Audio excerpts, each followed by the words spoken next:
복된 주님의 날입니다. 오늘 주시는 말씀 같이 보시겠습니다. 시편 62편 1절과 2절 그리고 열왕기상 19장 11절 12절입니다. 우리 먼저 시편 말씀 찾아서 함께 읽겠습니다. 시편 62편 1절과 2절입니다.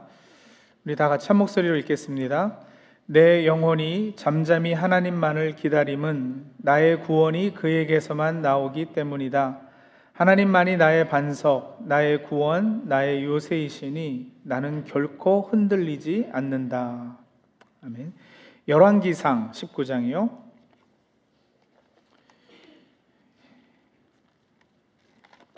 열왕기상 19장 11절과 12절입니다.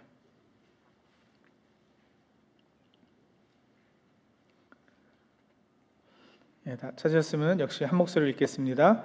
주님께서 말씀하셨다. 이제 곧 나 주가 지나갈 것이니 너는 나가서 산 위에 주 앞에 서 있어라. 크고 강한 바람이 주님 앞에서 산을 쪼개고 바위를 부수었으나 그 바람 속에 주님께서 계시지 않았다. 그 바람이 지나가고 난 뒤에 지진이 일었지만 그 지진 속에도 주님께서 계시지 않았다.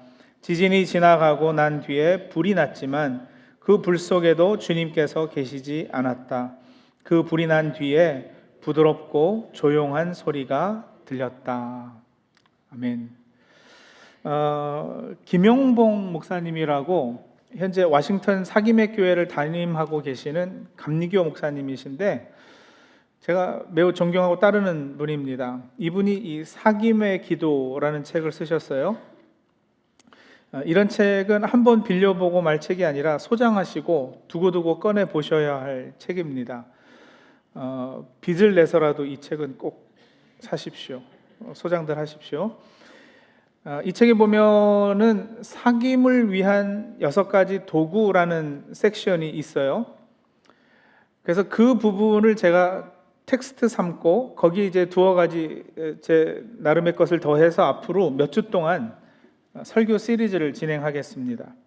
우리 성도님들이 더 풍성한 기도 생활을 하시고 하나님과 좀 더 긴밀한 사귐을 가지실 수 있도록 말하자면 몇 가지 도구들, 기도의 여러 방식들을 소개해드리고 이 설교 시리즈를 통해서 성도님이 도움받을 수 있도록 그렇게 하겠는데, 제가 그동안 주로 해왔던 본문을 해석하고 그 의미를 파악하는, 그래서 본문 문맥이 어떻다, 단어가 어떻다, 이런 그 본문 중심 설교와는 약간 다른 방식의 설교가 되겠습니다.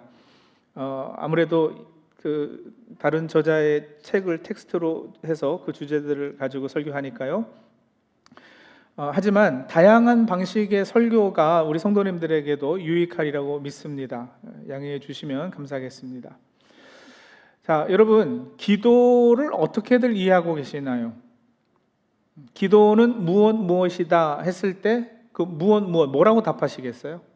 기도는 뭐다? 어느 모임에서 제가 이 질문하니까 많은 분이 기도는 호흡이다, 기도는 노동이다, 약간 이렇게 좀 추상적인 답을 하는 분들이 꽤 계셨고요. 또 다른 분은 기도는 자기 성찰이다, 이런 분도 계셨어요. 여러분, 그것도 기도의 중요한 부분이긴 하겠지만 기독교 신앙에 있어서 기도의 본질이 자기 성찰이라 하기는 약간 좀 어려운 면이 있죠. 오히려 대다수 기독교인의 기도에 관한 실질적 이해는 아마도 기도는 요청이다, 간구다, 부탁이다, 혹은 떼씀이다, 이렇게 요약할 수도 있을 것 같습니다. 그렇지 않나요? 주로 우리 기도의 내용이 하나님 무엇 해주세요, 요청이에요. 하나님 이런 소원이 있습니다, 이런 바람을 좀 이루어 주세요, 하나님 제가 이런 상황에 있는데 좀 도와주세요. 간구. 비기독교인들은 우리 한국 개신교도들이 기도하는 모습을 보면서 아마도 기도는 요란하다, 이렇게, 혹은 시끄럽다 표현할지도 모르겠어요. 기도에 관한 이런 여러 이해들이 틀리지 않습니다. 하지만 여러분, 기도의 본질은 사귐입니다. 우리는 하나님을 인격적인 존재로 알고 인정하고 있어요. 하나님이 인격이시기에 person이란 말이에요. personality를 가지고 계시단 말이에요. 그래서 하나님은 우리 인간과 인격적인 관계, 그 personal relationship이 가능합니다. 그렇다면 사람과 사람의 관계에서도 서로 대화하고 소통하는 것이 중요하듯 우리와 하나님과의 인격적인 관계에 있어서도 대화하고 소통하는 것, 서로 통하는 것, 마음과 마음이 전달되고 서로의 생각이 교류가 되고 그래서 서로 통함, 이게 매우 중요한 거죠. 이렇게 중요한 하나님과의 대화, 소통을 우리가 그저 쉽게 뭐라고 표현하느냐면 그걸 기도라고 하는 거예요. 그래서 기도는 사실 본질적으로 사귐이라 말씀드리는 거죠. 여러분, 이건 아주 성경적이고 당연한 말입니다만 기도를 그렇게만 우리가 정의 내릴 수 있어도요, 그렇게만 기도를 우리가 이해할 수 있어도 우리 기도 생활은 지금보다 훨씬 더 많이 풍성해질 수 있습니다. 김영보 목사님은 기도로 흥한 한국 교회가 기도로 망할 위기에 직면했다고 진단하시는데 어떤 의미에서 그렇게 말씀하셨느냐면 그동안 한국 교회의 기도 혹은 여러분 우리 개신교회에 있어서 영성 훈련은 통성 기도 말고는 없다고 그러는 거예요. 우리가 하는 통성 기도 말고 뭐 따로 기도하는 기도의 방식을 알거나 영성을 훈련하거나 하는 이런 것들을 우리가 잘 모르잖아요. 그래서 통성 기도 외에는 모두 다 약한 기도, 마음을 다 쏟아내지 못하는 기도, 간절하지 않은 기도, 이렇게 취급해 온 것이 사실이죠. 그렇지 않나요? 우리가 여러분 어느 교회 가거나 기도 모임에 갔는데 예를 들어서 다들 조용히 입술만 움직이는 듯 많은 듯 하면 여기는 성령이 충만하지 않구먼 하고 바로 판단해 버리잖아요. 침묵이나 묵상기도 훈련이 되어 있지 않으면 고요함을 견딜 수가 없어요. 우리 많은 신앙인들이요. 뭔가 마음에 있는 것을 다 쏟아내지 못하면 여전히 마음이 이렇게 갑갑하고 답답한, 우리 한국 사람들은 특히 이 한이 많은 민족이잖아요. 그래서 통성기도가 우리 문화에도 참 어울리는데 그렇기 때문일까요? 이 조용한 기도나 침묵으로 하는 기도는 그저 뜨겁지 않다 이렇게 쉽게 정죄하고 맙니다. 물론 기도가 약해서 그럴 수도 있어요. 근데 반대로 여러분 기도가 매우 깊어져도 사실은 말이 없어집니다. 그리고 또 침묵 기도를 이야기하면 바로 너무 천주교 스타일 아니냐 이렇게 반문하기도 하는데 그 정도로 우리 개신교가 한쪽으로만 치우쳐 있다는 거죠. 그리고 그것은 사귐의 측면에서 보면 오히려 해가 되기도 해요. 근데 여러분 오해하지 마십시오. 침묵 기도를 이야기한다고 해서 통성 기도가 나쁜 것이라든지 뭐 쓸데없거나 수준이 낮은 기도라 이런 말은 절대 아닙니다. 균형을 강조하는 거고요. 그래서 더 풍성해짐과 깊어짐을 의도하는 거예요. 한국 교회가 가진 통성 기도의 능력은 여러분 대단한 거거든요. 그 전통도 절대로 소홀히 해서는 안 됩니다. 성도들이 다 함께 모여서 울부짖는 기도, 특히 연약한 누군가를 위해서 우리가 중보할 때 우리의 간절함이 그렇게 통성으로 기도하는 것으로 드러나는 것에는 아주 강력한 힘이 있어요. 그래서 절대 통성 기도가 약해져서는 안 됩니다. 하지만 다시 말씀드리지만 우리 기도 생활이 그것만이라면, 한쪽으로만 그렇게 치우쳐 있다면 거기에는 이제 반성이 분명 필요한 거죠. 오늘 우리가 읽은 열왕기상 19장에 기록된 엘리야 선지자의 하나님 체험 기록은 그 부분에 있어서 우리에게 도움을 줍니다. 엘리야 선지자가 그동안 이 열왕기상 19장 전에 경험한 하나님은요, 바람과 지진과 불로 역사하시는 하나님이셨어요. 바람, 지진, 불은 성경에서 하나님의 현현, 하나님의 강력한 임재하심을 상징하는 단어들이거든요. 생각해보세요. 바람, 거센 바람, 지진, 불, 이건 뭔가 극적이고 화려하고 보고 깜짝 놀랄 만한 아주 스펙타큘러한 하나님의 역사를 묘사하는 표현들 아니겠습니까? 엘리야의 사역이 그러했단 말이에요. 갈멜산에서 바알과 아세라 선지자들하고 여러분 전투한 거 기억나시죠? 무려 850대 1로 전투했어요. 그때 하늘에서 불이 내린 거예요. 여호와의 불이 내려서 그 번제물하고 나무들하고를 다 물을 끼얹어 가지고 다 적셔놨거든요. 그리고 또랑을 파서 그 물이 또랑에까지 흐르도록 했단 말이에요. 근데 불이 내려가지고 순식간에 그걸 다 태워버리잖아요. 그리고 거짓 선지자들은 잡아서 죽이고 승리합니다. 엘리야는 그런 장관을 이루는 하나님의 역사에 익숙해요. 또 사르밧 과부의 죽은 아들을 살리는 기적을 행한 적이 있으셔요. 죽었던 사람을 살렸단 말이에요. 여러분, 얼마나 대단해요. 기도하니까 3년 6개월 땅에 비가 오지 않았고요, 엘리야가 또 다시 기도하니까 하늘에서 비가 내렸어요. 신약도 다르지 않아요. 사도행전에 보면 오순절 다락방에 임했던 성령의 역사에도 바람과 불이 등장해요. 사도행전 2장 기억하시죠? 오순절이 되어서 다 믿는 사람들이 한자리에 모여 있었어요. 그때 갑자기 하늘에서 세찬 바람이 부는 듯한 소리가 나더니, 그죠? 그리고 불길이 쏟아오를 때 혓바닥처럼 갈라지는 것 같은 혀들이 그들에게 나타나더니 각 사람 위에 내려앉았다 이랬거든요. 이렇게 하나님께서는 분명 스펙타큘러한 모습으로 하나님의 위엄을 드러내시는 경우들이 있으십니다. 불이 내리고 기사와 표적이 나타나고 하는 역사가 우리 기독교 신앙에 분명히 있죠. 자, 근데 여러분, 놀라운 일이 벌어졌어요. 어떤 일이냐?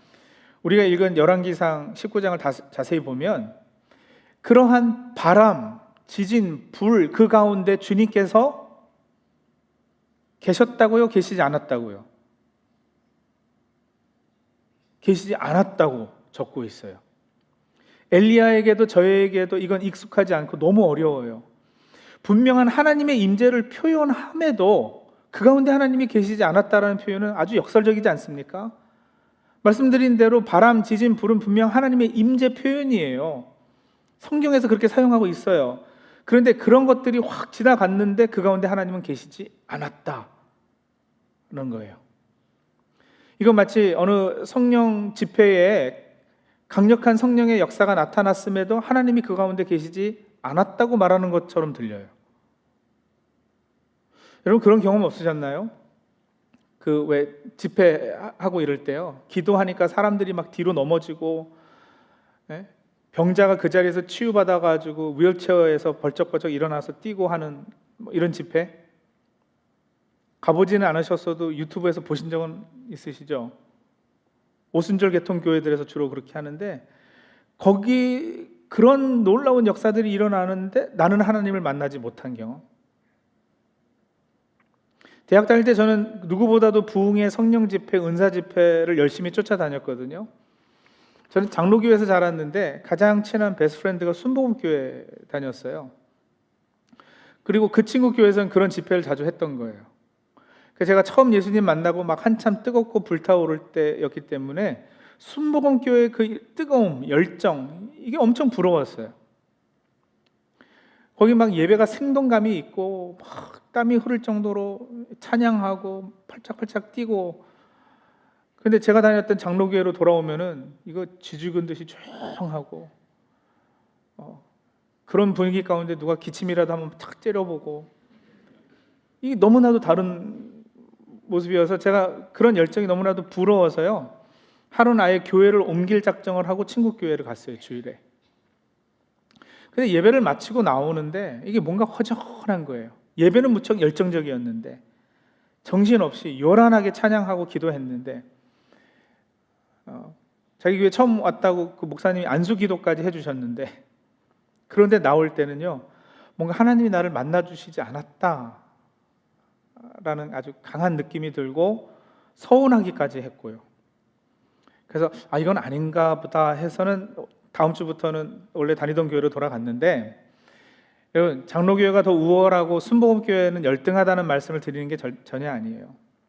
그런 오해는 하지 마세요.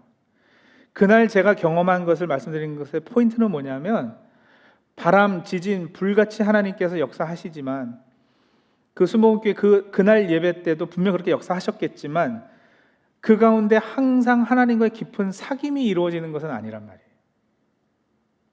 저는 그게 없었어요. 그날 바람과 지진, 불 등의 대단하고 장관을 이루는 모습으로 하나님의 영광을 그동안 체험해 왔던 엘리야였지만, 오랫동안 몸과 마음이 지친 상태였던 그 자리에서는 하나님이 내 앞에 실존하신다는 확신이 없었어요. 얼마나 지쳤는지, 영적으로 침체가 됐는지 로뎀나무 아래에서 엘리야는 하나님 차라리 다 죽여달라고, 데려가 달라고 그렇게까지 간구합니다. 그보다는요, 눈에 보이는 강력한 초자연적인 현상보다 엘리야에게는 오히려 세미하게 들려오는 소리를 통해 한동안 소원했던 하나님과 관계가 회복된 것으로 보입니다. 어떤 놀라운 역사의 체험보다, 화려한 기적의 경험보다 하나님의 음성 들음이 더욱 강력한 하나님의 임재, 증명이었다는 거예요. 19장 12절 다시 돌아가 보시면 그 불이 난 뒤에, 그렇죠? 바람, 지진, 불 다 지나간 뒤에 부드럽고 조용한 소리가 들렸다고 그랬어요. 개역 개정 성경은 이걸 세미한 소리로 번역했었잖아요. 세미한 소리. 여러분, 이 부드럽고 조용한 소리, 세미한 소리는 과연 어떤 소리일까요? 어떤 소리에게 이렇게 표현을 할까요? 영어 성경은 still small voice라고도 번역을 했고 또 gentle whisper라고 번역한 성경도 있어요. 근데 욥기나 시편에서는 같은 히브리어 단어가 잠잠함, 고요, 조용한 등으로 번역이 되고 영어로는 보면은 silence라고 되어 있어요. 그러니까 여러분, 이 소리가 어떤 소리냐면 정확히는 이거예요. Sound of silence예요. 침묵의 소리, 없는 소리의 소리. 이 상상이 가세요? silence의 사운드는 어떤 사운드일까? Sound of silence. 없는 소리의 소리는 어떤 소리일까? 근데 여러분, 이게 깊은 거예요. 기도를 사귐으로 이렇게 하면 바꿔놓고 보면은 침묵의 소리가 뭔지 이해가 잡히기도 할 것 같은데요. 생각해 보세요. 이런 거죠. 제가 제 아내와 대화하면서 늘 큰 소리로 말할 수는 없잖아요. 큰 소리로 말할 필요가 있고 그럴 때가 있고 장소가 있어요. 저하고 제 아내는 아들만 셋 낳아서 길렀어요. 그래서 결혼할 때는 조곤조곤 말하던 제 아내가요, 어느 순간인가는 목소리가 얼마나 커졌는지, 특히 아이들이 옆에서 떠들거나 이러면은요, 목소리를 엄청 크게 해야 서로 얘기가 들려요. 그러나 더 많은 경우 가까이 있으면, 밤에 아이들 다 자고 둘이 있을 때, 그때는 여러분 속삭임, 젠틀 위스퍼가 더 효과적이지 않겠어요? 대화에 있어서. 애들도 자고 밤도 캄캄한데 둘이 앉아가지고 막 서로 침튀겨 가면서 소리 지를 이유가 뭐가 있어요? 그때 때로는 언어를 뛰어넘는 침묵을 통한 사귐도 또 필요해요. 제가 누구를 소개받아서 처음 만난다고 한번 가정을 해보세요. 처음 만나는 그분과 마주 앉아서 제가 아무 말도 하지 않고 입을 꾹 다물고 있으면 그 분위기가 어떨까요? 어색하죠. 견디기 힘들죠. 그리고 상대방이 오해도 할 거예요. 저 사람은 왜 뚱해가지고 저러고 앉아 있는가? 그러나 제가 제 아내와 마주 앉아서는 아무 말도 하지 않고 서로 바라만 보는 것이 서로에게 그렇게 어색하고 견디기 힘든 일은 아니거든요. 친밀도가 높으면 높을수록 침묵이 서로 그다지 어색하지 않습니다. 말이 필요 없을 정도로 친하면 그렇습니다. 늘 같이 있는 사이라면 오히려 끊임없이 말하는 것이 서로를 피곤하게 하기도 합니다. 연애할 때 이 남자가 말도 재밌게 하고 말도 많이 하고 분위기도 띄워주고 그래서 결혼했어요. 그런 분들 한 20년 지나니까 다들 후회하던데요. 너무 시끄러워요. 그렇잖아요. 끊임없이 옆에서 얘기하면 얼마나 힘들어요. 하나님과의 사귐에 있어서도 마찬가지라는 거예요. 기도를 요청이 아니라 사귐으로 이해하면 침묵이 얼마나 중요한지 깨달을 수 있게 되죠. 이 사귐의 기도에서 제가 한 구절 또 인용해 드릴게요. 한번 들어보세요. 말은 어느 정도까지는 의사소통을 도와주지만 그 정도를 지나면 오히려 장애물이 된다. 그렇기 때문에 영성이 깊어지는 과정에서 인간은 반드시 언어의 한계에 맞닥뜨리게 되고 언어가 참된 관계를 가로막는 장애물임을 경험한다. 그래서 여러분, 침묵은 단순히 아무 말도 하지 않는 것만을 의미하는 것은 아니에요. 침묵은 그냥 멍 때리고 있음을 의미하지도 않아요. 입을 다문다고 다 침묵 기도가 되는 것은 아니에요. 침묵 기도의 가장 큰 부분은요, 오히려 뭐냐면 무엇보다 내면의 침묵을 훈련하는 거예요. 여러분, 내 안에서 들려오는 여러 소리가 있거든요. 조용하고 고요히 가만히 있어 보면 점점 더 크게 내 안에 여러 가지 소리가 들려요. 많은 생각의 소리가 있고요. 다른 누군가의 대화 가운데서 한 이야기가 들리기도 하고요. 책에서 읽은 어떤 내용, 어제 본 영화나 드라마의 대사, 이런저런 목소리가 막 들려오는 거죠. 여러분, 우리 내면에는요, 이 많은 소리가 끊임없이 들려오고 있어요. 근데 그 많은 소리 가운데서 하나님의 음성 찾기는 그다지 쉬운 일이 아니에요. 여러분, 예수 그리스도를 주로 고백하고 성령이 내주하시는 우리 신앙인들은요, 우리에게는 하나님께서 계속해서 말씀하고 계시거든요. 근데 그 하나님의 음성은 다른 여러 이런 소리들, 음성들에 파묻혀 있다라는 거예요. 그 가운데서 여러분, 하나님의 음성을 따로 이렇게 분별해 내실 수 있으세요? 아, 이거는 내 생각이구나. 아, 이거는 하나님의 음성이구나. 구분할 줄 아세요? 때로는 여러분, 마귀도 우리한테 자꾸 이야기합니다. 하나님과 마귀의 소리를 구분해서 들을 수 있으세요? 어떤 분은요, 마귀의 음성을 듣고서 누구한테 가가지고 아, 하나님이 나한테 그러셨는데 라면서 뭐 이렇게 이런저런 얘기하는 분도 계셔요. 얼마나 위험한 일이에요. 침묵 기도라는 게 뭐냐면 여러분, 우선은 내 안에 다른 소리들을 잠재우고 구별해내는 거, 그 훈련하는 거. 그거 하기 위해서 하나님 앞에 잠잠해지는 거예요. 마음의 안정을 이루어서 내 안에서 섞여서 들리는 여러 소리 중에 하나님의 음성에 귀 기울이는 훈련을 하는 게 이게 침묵 기도입니다. 자, 근데 목사님, 그걸 어떻게 합니까? 어떻게 하는 건데요? 자, 이제 제가 사용하는 침묵 기도의 방법을 알려드릴게요. 뭐 특별하지 않게 방법이라 하기도 좀 그렇지만, 이 침묵 기도 방법은 사김의 기도 책에도 소개가 되고 있고, 또 제가 신학교 다닐 때도 소개받은 침묵 기도 방법이 있지만, 제 나름대로 저에게 익숙해진 침묵 기도의 방법은 이거예요. 근데 꼭 제 방법 따라 하시라는 건 아니고요. 나름 저렇게 하는 거구나, 이런 좀 감을 좀 한번 잡아보시라는 건데, 자, 처음 침묵하는 훈련하실 때 여러분 느끼는 감정은요, 불안함, 어색함일 겁니다. 왜냐하면 현대인들은 소리가 없으면 불안해요. 요즘 학생들은 공부하러 어디 가요? 요즘 일부러 스타벅스 찾아가거나 사람들 많은 데 가서 랩탑 켜놓고 공부하기를 좋아해요. 백그라운드 노이즈가 있어야 된다라는 거예요. 여러분 앱에도 그런 거 있잖아요. 화이트 노이즈 켜놓고 하는 거. 헤드폰을 귀에 달고 살지 않으면 불안하다 그래요. 그래서 갑자기 조용해지면 불안함이 엄습해 오는 것도 굉장히 자연스러운 일이에요. 그런데 여러분 이제 그 훈련을 좀 해보세요. 조용한 시간과 장소를 찾아서 전화기도 잠시 꺼두시고요. 전화도 온다고 다 받는 거 아니에요. 그렇죠? 내가 하나님과 만나는 시간, 내가 가족과 식사하는 시간, 이럴 때는 꺼두셔도 괜찮아요. 급하면 다시 전화 오겠죠.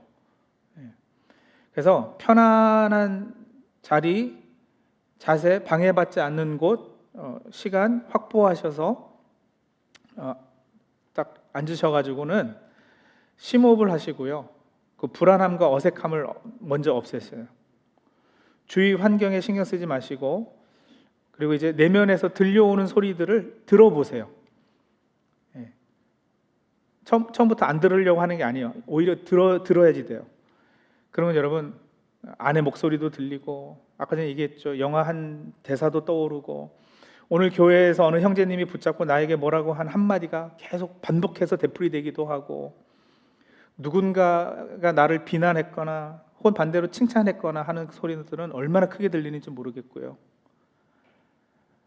또 여러분, 그러고 앉았는데 이것저것 해야 할 일들이 생각나서 초조해지거든. 그렇죠? 갑자기 이메일 답장해 주들 게 분뜩 떠오를 수도 있잖아요. 그럴 때는 가서 하고 오셔도 돼요. 그걸 못 참겠으면. 근데 하나님과 깊은 사귐을 가지는 것이 뒷전으로 밀리지 않도록, 그렇죠? 그런 방해 요소들을 없애고 우선순위를 정하고요. 그 들려오는 소리를 들어주다가 다 들었으면 이제 하나씩 좀 잠재우시는 거예요. 억지로 하는 게 아니라 자연스럽게, 날숨과 더불어서. 저 같은 경우는 나지막하게 하나님 혹은 주님 이렇게 소리를 좀 내요. 그래서 다른 소리가 아니라 내가 내는 소리에 좀 집중할 수 있도록 그걸 반복을 좀 몇 번 합니다. 하나님 이렇게요. 근데 그러다 보면은 여러분 이제 내 목소리에 초점이 맞춰지게 되면서 하나님을 이렇게 부르고 하나님께 초점을 맞추고 있기 때문에 내가 하나님께 알아야 될 기도 제목들이 이제 떠오르기 시작하실 거예요.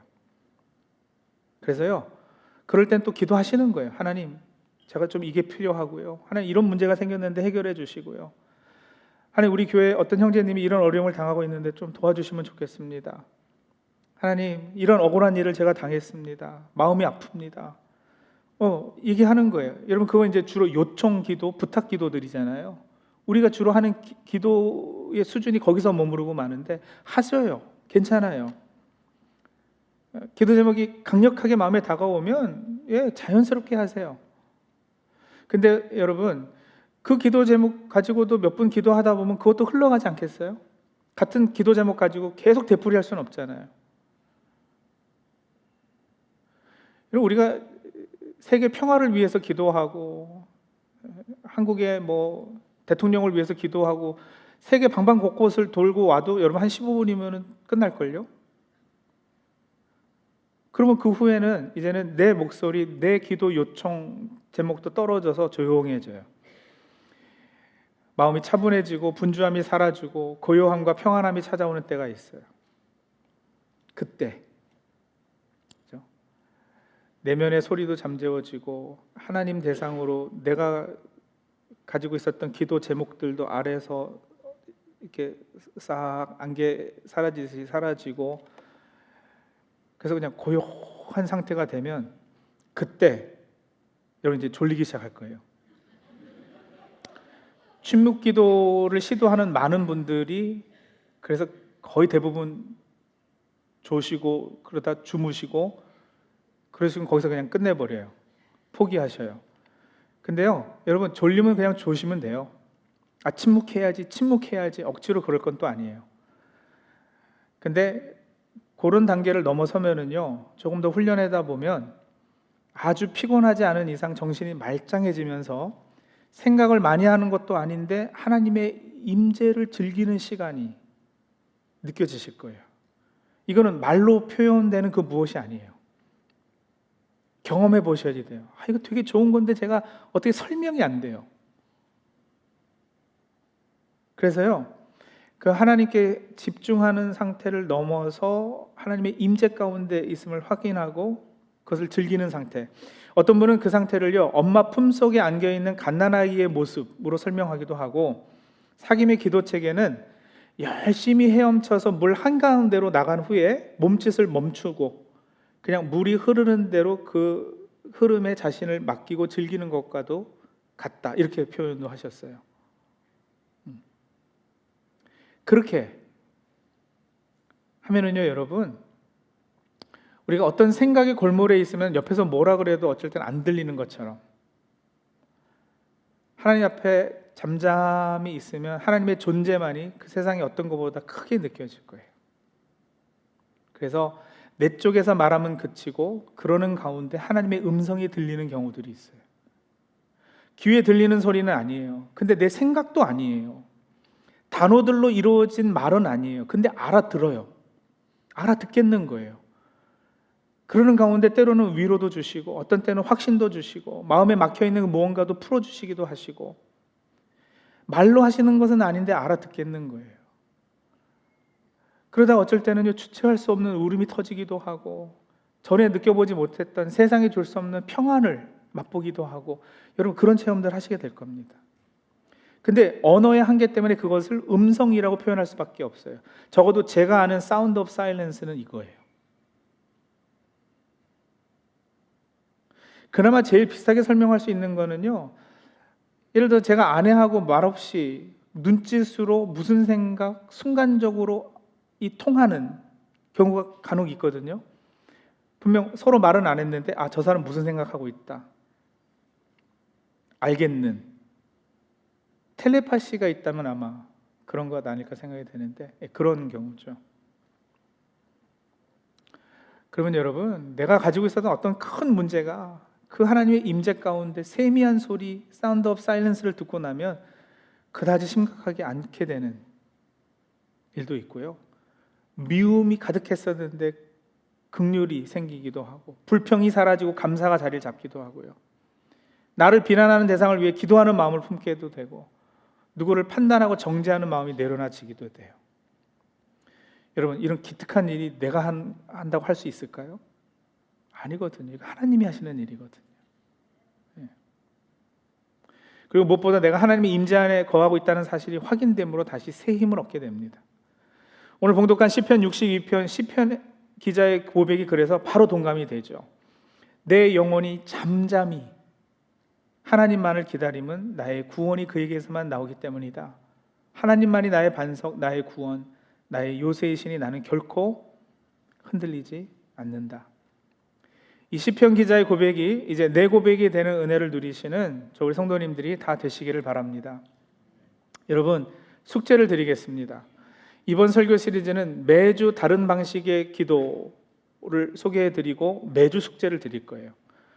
이번 주는 당연히 침묵 기도를 시도해 보시는 겁니다. 말씀드린 대로 조용히 하나님 앞에 나가는 시간 확보해서 만드시고요. 그리고 내가 얼마나 많이 불안한가, 그렇죠? 그렇게 가만히 앉아있는, 그렇게 1시간, 2시간 앉아있는 것이 얼마나 초조하고 어쩔 때는 쓸데없이 느껴지시는가를 자각하시면서 내가 이런 것들에 많이 묶여 있었구나 또 아시고 좀 깨트리시고요. 그리고 이제 내 내면에서 들려오는 소리에 집중해서 들어보시면은요, 깜짝 놀라실걸요. 와, 늘 이런 많은 소리를 들으면 내가 그 안에 파묻혀 살고 있었다니 하는 바로 그거예요. 그리고 그 많은 소리, 음성 중에서 여러분, 내 생각의 소리 구별해내시고요, 다른 사람의 소리, 여러분 아주 놀라실 것 중에 하나가 뭐냐면요, 얼마나 많이 우리가 본 영화와 드라마 대사들이 되풀이되는지 몰라요. 그것들이 여러분 내 생각에 많이 영향을 주고 있다는 거죠. 그런 소리도 좀 걷어내시고요. 그리고 하나님도 늘 말씀하고 계시지만 마귀도 쉬지 않고 우리들한테 얘기하고 있거든요. 그래서 마귀의 소리, 하나님의 음성, 이거 분별해 보세요. 그리고 어느 순간이 되면 내 말, 내가 하고픈 말, 내가 해야 하는 말을 하나님 앞에서 줄여보시면, 이런 말씀드린 대로 침묵의 소리, 부드럽고 조용한 세미한 소리, 사운드 오브 사일런스가 들릴 것입니다. 여러 소리에 파묻혀 그동안 들리지 않던 세미한 소리가 점점 크게 들릴 때 전에 경험해보지 못했던 하나님과의 깊은 사귐의 복을 누리게 되실 겁니다. 치유와 회복과 새 힘을 얻는 시간이 되실 겁니다. 기도하죠.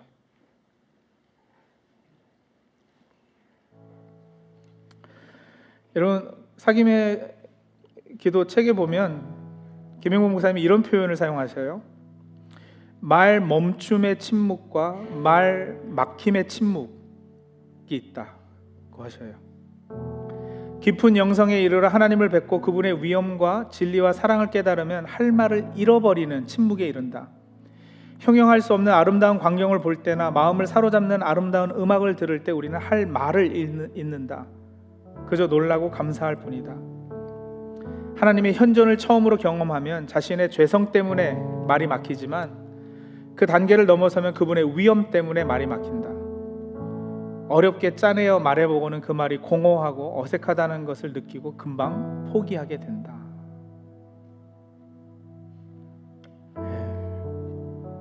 멋있지 않나요? 여러분, 말을 멈춤으로 시작하는 이 침묵 기도 훈련은 여러분, 예수 그리스도 그분의 십자가 사랑, 나에게 베푸신 은혜, 하나님의 임재 가운데 서게 되면 마침내는 말이 막혀버리는 침묵의 단계에 이르게 되실 거예요. 그 단계에 도달하게 해달라고, 그 수준에서 주님과 깊은 친밀한 사귐 가지게 해달라고 우리 시간 기도하면서 하나님 앞에 나가도록 하죠. 잠시 기도하겠습니다.